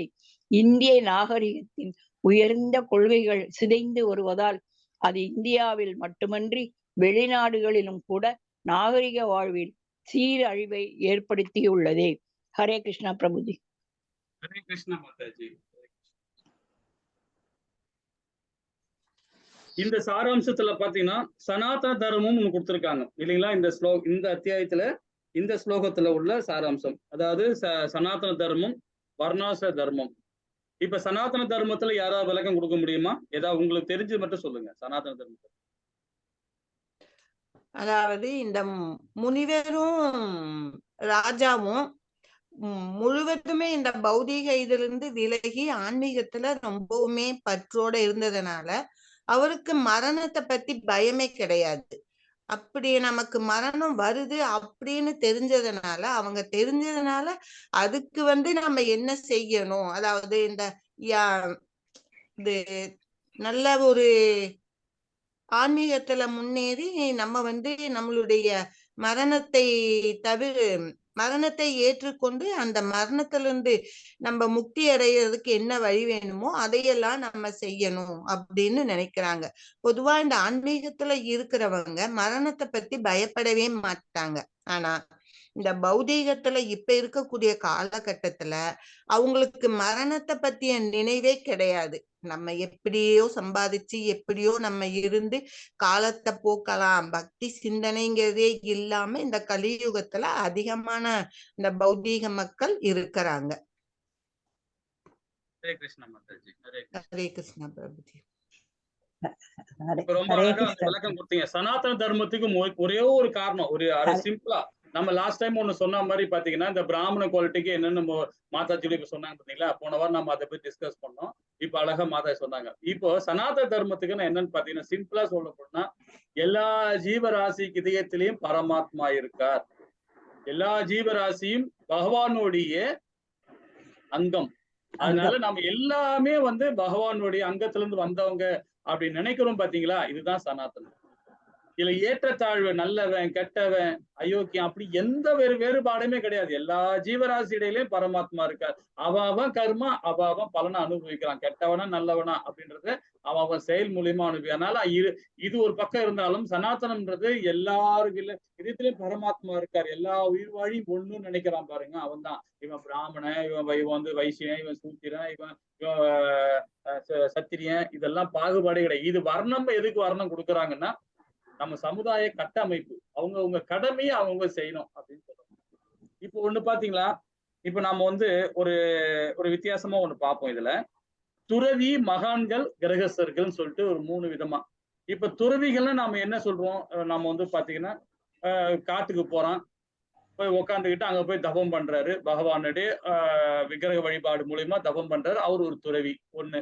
2வது துறவி நம்ம ஸ்ரீமத் பகவத்கீதையில பகவானே என்ன சொல்லிருக்காரு பாத்தீங்கன்னா, அதாவது ஒரு குடும்பத்துல இருந்துகிட்டு சமுதாயத்தோட ஒரு குடும்பத்தோட ஒன்றி வாழ்ந்துகிட்டு பற்றற்ற தன்மையா இருக்கான் பாருங்க, அவனும் ஒரு துறவு தான் அப்படின்னு பகவான் ஸ்ரீமத் பகவத்கீதையில அந்த விஞ்ஞானத்துல நம்ம சொல்லி கொடுத்திருக்காரு. மகான்கள் பாத்தீங்கன்னா அதே ஸ்ரீமத் பகவத்கீதையில பகவான் என்ன சொல்றாரு பாத்தீங்களா, தன்னுடைய பக்தர்கள் தான் மகாத்மான்னு சொல்றாரு. இப்ப நம்ம 4 விதமான செயல்பாடு நம்ம சொன்னோம்ல, துயரற்றோர், செல்வம் விரும்புவோர், இந்த மாதிரி 4 விதமா படிச்சோம்லையா நல்லோர்கள், அவங்களையும் பகவான் மகாத்மான்றாரு. 2வது பற்றற்ற தன்மையா ஒரு கிரகசனா இருந்து ஒரு குடும்பத்தை நல்வழியில கொண்டு போய் போறான் பாருங்க, பற்றற்ற தன்மையா போறான் பாருங்க, அவன் எனக்கு மகாத்மான்றார். கிரகஸ்தர்கள் சிறப்பான ஒரு சிறப்பு ஒண்ணு இருக்கு. இப்ப நாம எல்லாமே பாத்தீங்கன்னா பிரம்மச்சாரி விரதம் இருக்கணும், பிராமண குவாலிட்டியில் உள்ளவங்க. நான் பிராமணன் சொல்ல மாட்டேன், பிராமண குவாலிட்டி தான் சொல்லணும். பிராமண குவாலிட்டி உள்ளவங்க பாத்தீங்கன்னா ஃபர்ஸ்ட் பிரம்மச்சாரி விரதம் இருக்கணும், 2வது கிரகஸ்தனா இருக்கணும், 3வது வனப்பிரசம் போகணும், 4வது சன்னியாசி ஆகும் இல்லைங்களா. இது இப்போ நம்ம இப்ப கிரகஸ்தனா இருக்கிறதுக்கு பாத்தீங்கன்னா இப்ப எல்லாருக்கும் தெரியும், சன்னியாசியா இது பிரம்மச்சாரி இருந்து பாத்தீங்கன்னா எந்த ஒரு விஷயமே சரி பெண்களை எடுத்து பார்க்க மாட்டாங்க, எடுத்து பார்க்கணும். அது நிறைய இருக்கு பிரம்மச்சாரி விரதத்துல, நிறைய செயல்பாடு இருக்குது. அதுல ஒரு சிறப்பா ஒண்ணு சொல்றேன் பாருங்க, பிரம்மச்சாரி விரதம்னா எப்படி இருக்கணும், என்ன மாதிரி அவங்க இருக்கணும்னு சொல்லிட்டு இதுல நம்மளுடைய ஸ்ரீல பிரபுபாதா ஒரு விளக்கம் கொடுத்திருக்காரு. அதாவது அந்த புக்ல கொடுத்திருக்கார். பிரம்மச்சாரி விரதம் எப்படி இருக்கணும்ன்ற பாத்தீங்கன்னா, பெண்களை பற்றி நினைக்க கூடாது 1, சிற்றன்பம் பற்றி பேசக்கூடாது 2, 3வது பெண்களின் விளையாடக்கூடாது, அதாவது அளவாக பெண்களுடன் விளையாடக்கூடாது, பெண்களை காம விருப்பங்கள் கொண்டு பார்க்க கூடாது, பெண்களுடன் அந்தரங்கமாக பேசக்கூடாது, 6வது பெண்ணின்பத்தில் ஈடுபட முடிவெடுக்க கூடாது, பெண்ணின்பத்திற்கு இயங்கக்கூடாது, பெண் பின்பத்தில் ஈடுபடக்கூடாது. இது பிரம்மச்சாரி. இந்த பிரம்மச்சாரியத்துல சில பிரபுபாதா ரொம்ப அழகா இந்த 8 விதமான செயல்பாடு சொல்லியிருக்காரு. 1, இந்த பிரம்மச்சாரிய விரதம் இருந்து நாம அடுத்தது கிரகசனா வரும். கிரகசனா வந்த பிறகு 60ஆம் கல்யாணம் ஒண்ணு பண்ணுவாங்க. கிரகசனா ஆன பிறகு நம்ம குடும்பசனா ஆன பிறகு கிரகசனா வர முடியும். அதுக்கப்புறம் 60ஆம் கல்யாணம் பண்றாங்க. இப்ப நம்மளுடைய வேதங்கள் என்ன சொல்லுதுன்னா, கிரகசனம் பண்ணும்போது பாத்தீங்கன்னா சந்தியாநாசனம் என்பது அதாவது தூய்மையான வழி என்று பொருள். அதற்கான கிரகசனம் என்பதற்கு அழுக்கான வழி என்ற பொருள் கொள்ளக்கூடாது. இந்த பூமி என்னும் கிரகத்தில் வாழ்வதற்கு வழிகள் தேடுவது என்பது தான் இதன் உண்மையான பொருள்.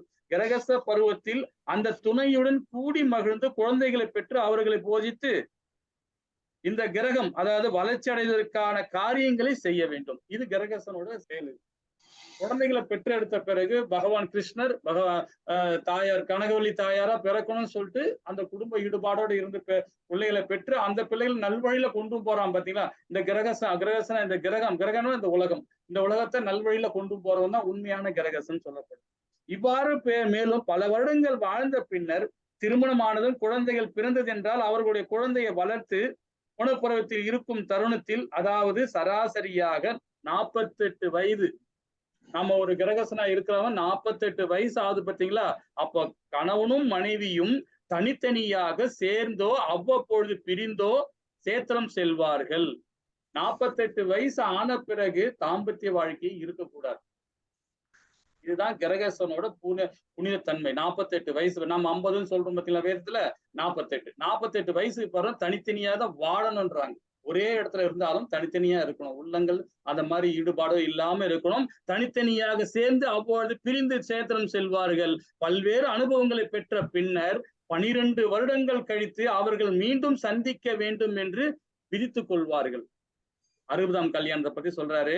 48 இது ஒரு 12 வருடங்கள் கழித்து அவர்கள் சேரும் பொழுது அவர்களுக்கு 60 வயது நிறைந்திருக்கும். அப்பொழுது அவர்கள் சந்திக்கும் போது தங்களை புதியவர்களாக உணர்வார்கள்.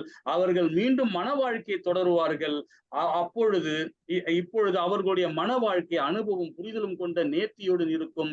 இதைத்தான் 60ஆம் கல்யாணம் என்று சொல்வார். இதுக்கு அப்புறமா தான் சன்னியாசி வாழ்க்கை. இது கிரகசனாவுடைய நிலைமை. இது 60 வயசுக்கு பிறகு அதுக்கப்புறமா மாறுறது பிறகு சன்னியாசி வாழ்க்கை. இது 3 விதமா அழகா சொல்லியிருக்காங்க. இதுல பாத்தீங்கன்னா நம்ம சில பிரபுபாதா, அதாவது கிருஷ்ணர் பக்தியின் பிரம்மச்சரியம் அப்படின்ற தலைப்புல ரொம்ப அழகா கொடுத்திருக்கார். இதை பத்தி நம்ம படிக்கலாம், பின்னாடி ஒரு வேற டைம்ல படிக்கலாம். இப்ப இந்த போட்டோல ஒண்ணு போட்டிருக்கேன், இந்த இதுல ஸ்லைட்ல இருக்கு பாருங்களேன். இது பகவானுடைய அரிநாமம் இல்லைங்களா? 1000 நாமங்கள்ல இது ஒரு நாமம். அதோட சிறப்பு சொல்ல முடியுமா? அதுலயே கொடுத்திருக்கோம் பாருங்க.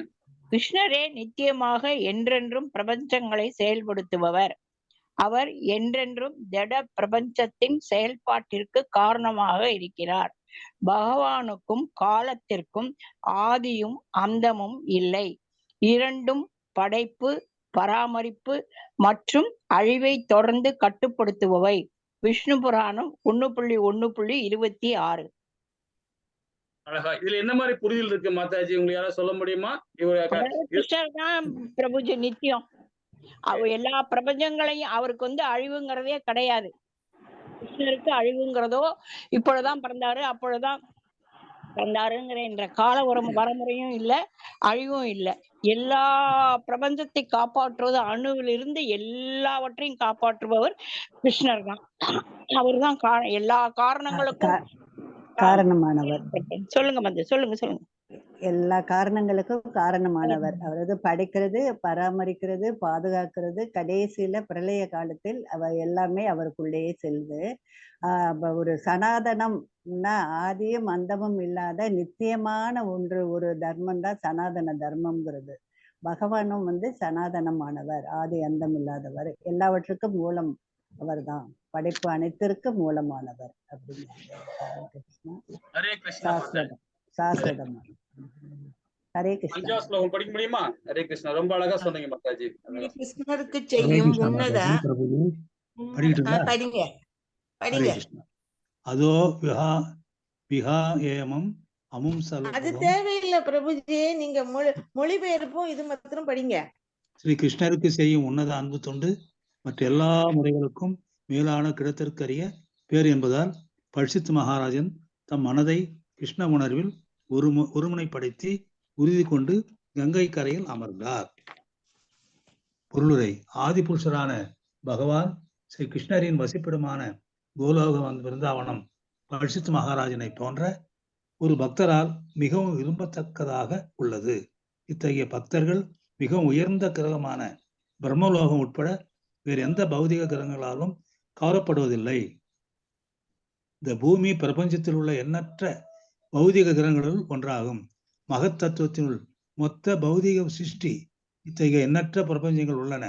எண்ணற்ற பிரபஞ்சங்களுள் உள்ள கிரகங்கள் ஒன்று கூட பக்தர்கள் வாழ தகுதி அல்ல என்று பகவானும் அவரது பிரதிநிதியான ஆச்சாரிகளும் ஆன்மீக குருமார்கள் பக்தர்களுக்கு கூறுகின்றனர். பக்தர்கள் எண்ணற்ற வைகுண்ட லோகங்களில் ஒன்றிலோ அல்லது பகவான் ஸ்ரீ கிருஷ்ணரின் கோலோக விராகத்திலோ பகவானின் சகாக்களாக தொண்டு செய்யவோ விரும்புகின்றனர். பகவானின் சேவகனாகவோ நண்பனாகவோ பெற்றோராகவோ அல்லது மனைவியாகவோ இத்தொண்டை அவர்களால் செய்ய முடியும். இந்த ஆன்மீக உலகங்கள் பரவயோகம் எனப்படும் ஆன்மீக வானில் உள்ள நித்திய கிரகங்கள் ஆகும். ஆன்மீக வானம் மகத் தத்துவத்தில் உள்ள காரண சமுதத்திற்கு எதிர்ப்புறத்தில் உள்ளது. பரிசுத்த மகாராஜன் உயர்ந்த வைஷ்ணவ குடும்பத்தில் தோன்றியவர் என்பதால் இத்தகவல்களை அனைத்தும் முன்பே அறிந்திருந்தார். இதனால் பௌதிக கிரகங்களில் அவர் சிறிதும் ஆர்வம் கொண்டிருக்கவில்லை. நவீன விஞ்ஞானிகள் பௌதிக ஏற்பாடுகளால் சந்திரனை அடைய மிகவும் ஆர்வம் கொண்டவர்களாக உள்ளனர். ஆனால் இப்பிரபஞ்சத்தின் மிக உயர்ந்த கிரகத்தை பற்றி அவர்களால் கற்பனை செய்து பார்க்க முடியவில்லை. ஆனால் பரிசுத்த மகாராஜனை போன்ற பக்தர்கள் சந்திரனுக்கோ அல்லது வேறு பௌதிக கிரகத்திற்கோ செல்ல சிறிதும் அக்கறை கொள்வதில்லை. எனவே குறிப்பிட்ட நாளில் தமக்கு மரணம் சம்பவிக்கும் என்பது அறிந்தும் டெல்லி மாகாணத்தில் உள்ள அஸ்தினாபுரத்தை ஒட்டி பாய்ந்தோடும் தெய்வீக நதியான யமுனை கரையில் பூர்ண உபவாசம் இருந்து பகவான் ஸ்ரீ கிருஷ்ணரின் உன்னத அன்பு தொண்டில் தம்மை ஈடுபடுத்திக் கொள்ள அவர் முடிவு செய்தார். கங்கையும் யமுனையும் தெய்வீகமான அமர்த்தியா நதிகளாகும். பின்வரும் காரணங்களுக்காக யமுனா நதி இன்னும் அதிகமான புனிதத்தன்மை உடையதென கருதப்படுகிறது. ஹரே கிருஷ்ணா பிரபுஜி, வாழ்க வளமுடன். ஹரே கிருஷ்ணா பிரபு, ஹரே கிருஷ்ணா. இந்த இடத்துல பாருங்க, இந்த ஸ்லோகத்துல ஒரு சாராம்சம் நல்லா புரிஞ்சுக்கலாம். என்ன சொல்றதுன்னு பாத்தீங்களா, பரிஷித்து மகாராஜன் உயர்ந்த வைஷ்ணவ குடும்பத்தில் தோன்றியவர் என்பதால் இத்தகைய தகவல்களை அனைத்தும் முன்பே அறிந்திருந்தார் அப்படின்னு சொல்லப்படுது. என்ன நம்ம எல்லாருக்குமே தெரியும், பரிஷித்து மகாராஜா வந்து பாத்தீங்கன்னா உண்மையாவே ஒரு சத்திரியன். ஆனா இந்த இடத்துல பாருங்க நம்ம அழகா கொடுத்திருக்காங்க பாருங்க, வைஷ்ணவ பக்தர். அது என்ன காரணம்னு பாத்தீங்கன்னா பகவானுடைய உணர்வோடு அவர் செயல்பட்டிருக்கார். பகவானோட உணர்வோடு செயல்பட்ட அவர் வைஷ்ணவர். இதுல இருந்து நம்ம என்ன புரியுது பாருங்க, நம்மளுடைய செயல்பாடு எப்படி இருக்கு, நம்ம செயல்பாடு எப்படி இருக்கோ அதுதான் நம்மள வர்ணங்களை தீர்மானிக்குது. நம்ம பிறப்பால் பிராமணரா இருக்கலாம், பிறப்பால் சத்திரியனா இருக்கலாம், பிறப்பால் சூத்திரனா இருக்கலாம், பிறப்பால் வைசியதா இருக்கலாம். ஆனா நாம என்ன செயல்பாடு, அதுதான் வேதத்துல ஒண்ணு சொல்லியிருப்பாங்க. நீ எப்படி வேணா பிறந்திருக்கிற, அது பிரச்சனை இல்லை. பிறந்த பிறகு நீ தூய பக்தன் ஆகணும், அதுதான் உன் செயல்பாடு. பிறப்பு எப்படி, நீ தாழ்ந்த குலத்துல பிறந்திருக்கிறியோ, இல்ல உனக்கு அப்பா அம்மா யாருமே இல்ல, எல்லாமே இறந்துட்டாங்க, யாருமே இல்லைன்னா பரவாயில்ல, பகவான் இருக்காரு. அவரோட கருணையோடு அவரோட நீ கரெக்டா நீ செயல்பட்டீங்கன்னா போதும். இறக்கும் போது நீ எப்படி இருக்கிற, பக்தனா இருக்கிறியா, அதுதான் உன்னுடைய செயல்பாடு இருக்கு. நம்ம எப்படி வேணா இருந்திருக்கலாம், நம்ம பிறப்பு எப்படி வேணா இருந்திருக்கலாம், ஆனா நாம இறக்கும் தருவாயில பகவானோட உணர்வோடு நாம் இருக்கணும். அதுதான் வைஷ்ணவ பண்பாடு. ஹரே கிருஷ்ணா. ஹரே கிருஷ்ணா பிரபுஜி. அத பிறப்பால இது வர்ணம்ங்கிறது வந்து பின்னாடி வந்தது தானே, பிராமணன் சத்திரன் அப்படிங்கிறது. ஆரம்பத்துல பகவான் வந்து அவங்கவுங்க இயல்பு தொழிலுக்கு ஏற்றபடிதான் அந்த பிரிவினைகள் எல்லாம் ஏற்பட்டது இல்லையா பிரபு?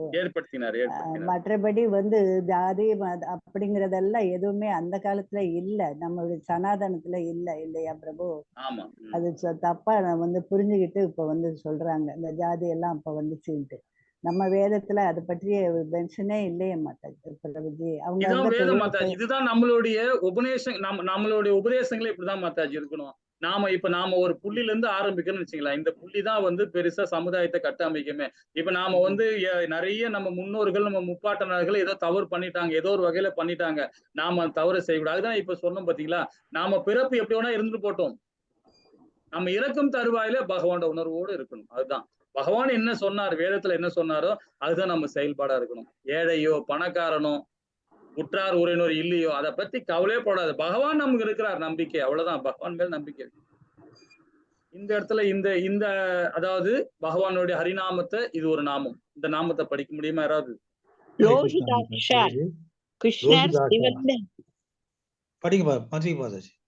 லோகிதாக்ஷக கிருஷ்ணர் சிவந்த கண்களை உடையவர், பிரகாசிக்கும் சிவந்த தாமரை இதழ்கள் ஆனந்தத்தால் பிரகாசிக்கும் சிவந்த தாமரை இதழ்கள் போன்ற கண்களை உடையவர், மட விகூர்ணீட்ட லோச்சனா விஷாத்மான தஸ்வ சுகுர்தாம் வனமாலையுடன் கிருஷ்ணர் தனது நண்பர்களுக்கு மரியாதை கொடுத்து போதையில் கண்களை உருட்டுகிறார்.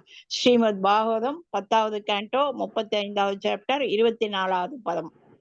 ஹரே கிருஷ்ணா மாதாஜி. அதுக்கு விளக்கம் கொடுங்க மாதாஜி, நீங்களே கொடுங்க. பகவான் தான் வந்து அவருடைய கண்கள் தாமரை இதழ்கள் மாதிரி இருக்கும், எப்பொழுதுமே ஒரு செவ்வை ஓடிய கண்கள்பாங்களே அந்த மாதிரி ஒரு சிகப்பு நிலையில இருக்கும் அந்த கண்கள். அவர் வந்து வனமாலைன்ற அந்த துளசி மாலைய போட்டிருப்பாரு. அவரை பார்த்த உடனே மாதாஜி பிரபுஜி சொல்லுங்க மாதாஜி. அவரை பார்த்த உடனே நமக்கு வந்து ஒரு கவர்ச்சி உணர்வு ஏற்படும். நம்ம அவரை இது பண்ணணும். அவருடைய கண்கள், அவருடைய காதுகள்ல போட்டிருக்கக்கூடிய குண்டலங்கள், அவருடைய ஆடை ஆபரணங்கள், பீதாம்பரங்கள், பட்டு பீதாம்பரம், இதெல்லாம் பார்த்த உடனே நமக்கு ஒரு ஈர்ப்பு ஏற்படும். அந்த ஈர்ப்புனால அவரை நம்ம அவரை அதாவது பிரேயர் பண்ண ஆரம்பிப்போம். அந்த மாதிரி அவர் தன்னுடைய அழகான கண்களுக்காக அவருடைய நண்பர்கள்னா யாரு, பக்தர்களுக்கு ஒரு போதை, அதை பார்த்த உடனே ஒரு போதை, ஒரு மயக்கம் ஏற்படும். இவரை நம்ம கட்டாயம் பின்பற்றணும், இவருடைய பிரின்சிபல்ஸ் எல்லாம் நம்ம இது பண்ணணும் அப்படின்னு ஒரு போதை. எப்படி இந்த இது குடிக்கிறவங்களுக்கு போதை ஏற்படுதோ அந்த மாதிரியான ஒரு சிறிது மயக்கம் ஏற்பட்டு அவருடைய இதை நம்ம பின்பற்ற ஆரம்பிப்போம்.